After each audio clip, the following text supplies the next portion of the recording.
After 6 years of war, are the troops weary?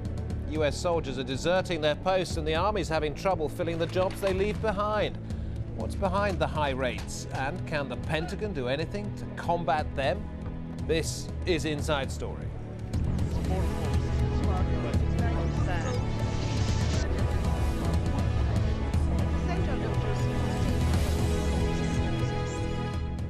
Hello, I'm David Foster. United States Army figures show that the number of soldiers deserting the service has jumped about 80%. That's since the US-led invasion of Iraq 4 years ago.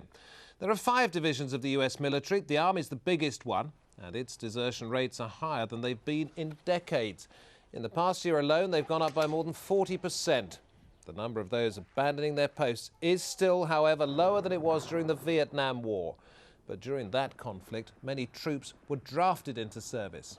Those currently fighting in Afghanistan and Iraq are all volunteers, and that's adding to the problem. The military faces challenges recruiting enough people willing to join up to fight. Well, some troops who leave the US military say they are resistors, they're not deserters. According to the Pentagon, a deserter includes members of the armed forces who leave their unit with the intent to stay away permanently, or quit their unit with the intent to avoid dangerous assignments. Deserting the military is different from going AWOL, absent without leave. That is somebody who fails to report for duty. Well, the rise in the number of deserters comes at a time when the US military has been experiencing difficulties in recruiting new troops. With a large number of soldiers deployed in Iraq, Afghanistan and on the Korean Peninsula, the Pentagon has sought to boost its numbers. Yet, more often than not, recruiters have failed to reach their targets, and in order to attract recruits, the military is now offering cash and bonuses to enlisting soldiers. It also pays for soldiers to study for college degrees. Critics, though, accuse the military of lowering standards to boost their recruitment numbers, and they lambast the Pentagon for demanding that injured soldiers who are unable to serve return their bonuses. Joining our discussion today are our guests. In Vancouver in Canada, Brad McCall, a US Army private who's currently living in exile in that country. In Washington, D.C., Jack Burkman, a Republican strategist and political consultant. And also in Washington, D.C., Josh Rushing, Al Jazeera's military analyst. Let's go to Vancouver first. Brad McCall, you ran away from the Army. Are you a coward? No, I'm not a coward. I'm just making a moral decision. What's your story? Well, I signed up for the U.S. Army as a 11 Bravo infantryman August 28th, 2006. And I went through basic training and was sent to my first duty station, Fort Carson, Colorado, the 4th Infantry Division. And when I got there, I started hearing reports of stuff that was going on in Iraq from soldiers that were coming back. And I started hearing of atrocities being committed against the Iraqi people, and it appalled me. It horrified me. And I started having doubts on the current war and the current state of things. And after a little bit of thinking and studying, I figured that I couldn't do it. Applied for conscientious objector status as a pacifist, was laughed at by my unit, and as a only choice, I went to Canada, came to Canada. But horrible things happen in war, so why did you join the Army? I joined the Army, well, I was broke, and I was trying to make it on my own for the first time in my life. And being a young man, raised in a conservative Southern Baptist home in the state of Alabama, I really didn't know much about the war, but what I did know, I didn't really disagree with it at that time. So I had to kind of grow up a little bit and formulate my own beliefs once I learned the truth. And I signed up mostly, though, for money and for college because I was desperate to get a career one day. Okay, that's honest of you. Let's go to Jack Burkman, our political lobbyist, consultant in Washington, D.C., Republican background. What do you make of deserters? Well, first of all, I would say the private didn't answer your question. He's a coward, a bum, a traitor, and a criminal. Let's say that. And I'll be working. I'm glad he's put himself on international television because my office will be working with Canadian and U.S. authorities to bring him back and to bring him to justice. So the U.S. government will be looking into that. There's no room for that, and it boils my blood. And let me tell you why.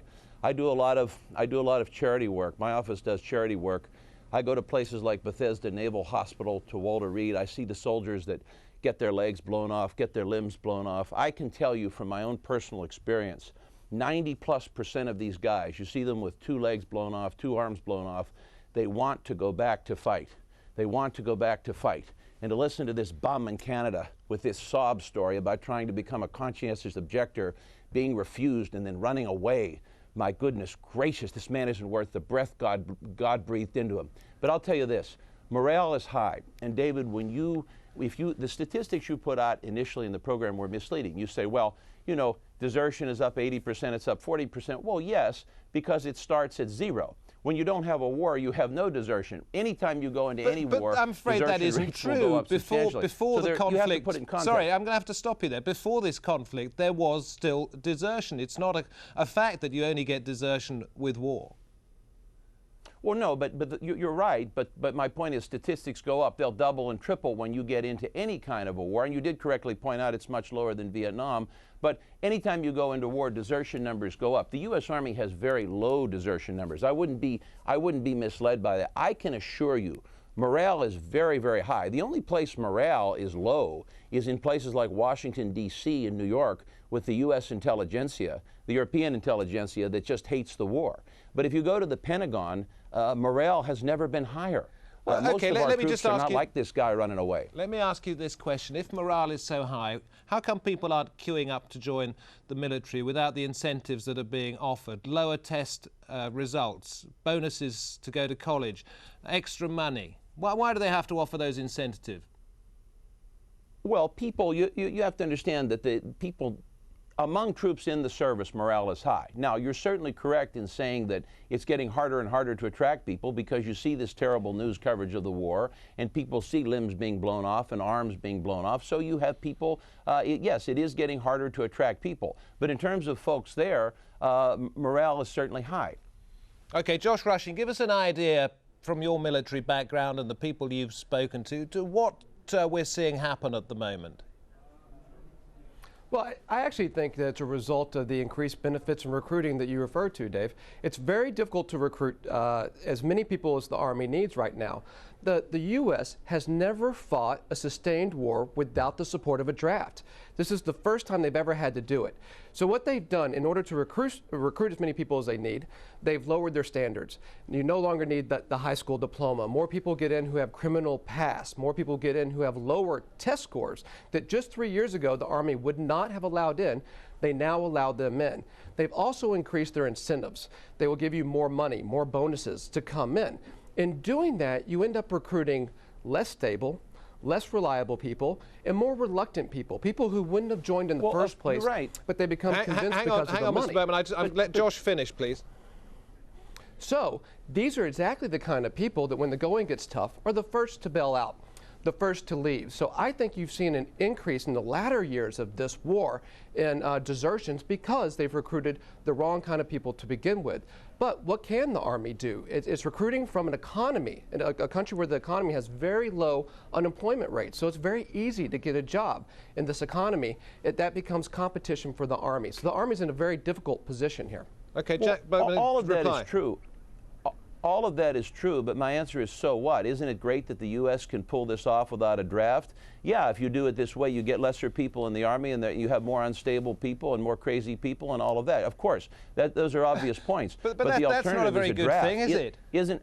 Isn't it better? Well, but my point is, isn't it better to do this and go this route than have a draft where citizens are forced and conscripted against their will? I think it is. And moreover, the U.S. is the highest tech military in the world, so frankly, we can pull it off with, lesser educated people. We can get away with that. The point of this discussion is not about whether America's going to right now. succeed in Iraq. It's simply about the type of people that are being pulled into the military and why they're running away. The type and the numbers. The Army right now is saying that it is to the point of breaking because of the constant deployment cycle. They need more people. Okay, let's go to Brad McCall, sitting patiently in Canada, listening to this. When you were in the forces, I mean, technically, I guess you probably still are, but when you were on base, the type of people that you had to live with, to sleep next to, what did you make of them? Were they ordinary Joes, or were they sort of coming from a sort of strange sort of background? Well, I mean, I hear these guys talking, and it sounds like they're just describing poor kids, you know, kids with lesser chances than others. But there's all sorts. There's all kinds of people in the U.S. Army. There's guys from upper class backgrounds. There's guys from lower class backgrounds. Unfortunately, there are more from lower class backgrounds, and that is because, well, they're more desperate for money. They're more desperate for an education. And in the United States these days, you can't make it without a college education. And a lot of these guys, the only chance they're going to get at getting any kind of college education is by joining the U.S. Army and by getting that Montgomery GI Bill. What do your family make of you, So, I mean, McCall? Well, they've pretty much disowned me in some ways. They still love me, but they don't agree with the choices I've made because they're conservative Southern Baptist Bush supporters. So they don't really agree with what I'm doing. Do you have any regrets? No regrets. I mean, sometimes I could say that I regret the decision that I made to join the U.S. Army, but it's given me a lot of chances to stand up for something that is an immoral and evil, illegal war. All right, gentlemen, So, thank no you very regrets. much for now. We are going to come back to this discussion, but we're going to take a short break, and when we return, we will be asking, why is the US Army so reluctant in many cases to prosecute deserters, but now seems to be doing so more and more? Stay with us here on Inside Story.